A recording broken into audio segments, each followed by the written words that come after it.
वासुदेवाय नमो नमः। आगे की कथा सुनिए। सुखदेव जी महाराज उसे किसी भी प्रकार का लोभ लालच नहीं था। वह किसी मंदिर में जाकर भगवान का पूजन करता था। निर्धनों को अन्य वस्त्र इत्यादि देकर उनके कष्ट दूर करता था। एक दिन की बात है कि बद्री नदी के तट पर उस राजा ने श्री सत्यनारायण भगवान का व्रत पूजन किया।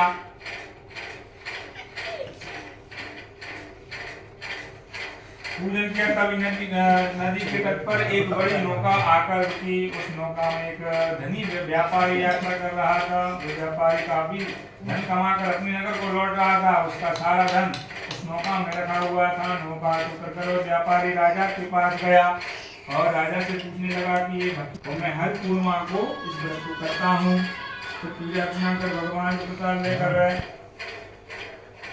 करने से राज्य में सारे प्रजा सुखी पूर्वक रहे। राजा के कथन व्रत सुनकर व्यापारी ने अपनी पत्नी को विश्वास देकर कहा कि अपनी पुत्री को सतियों के साथ देखा तो व्यापारी सोचने लगा पुत्री विवाह के योग हो गई है। तुरंत झूठ को बुलाकर कहा कि कन्या के लिए कुछ नहीं।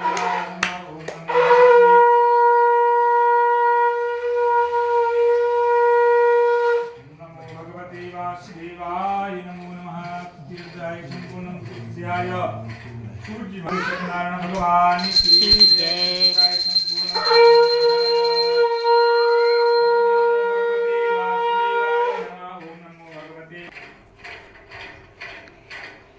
कौशलपुर नाम में एक पुंगज नाम का एक राजा था। उसने भगवान का प्रसाद त्याग कर दुख पाया। कैसे पाया सुनिए कथा।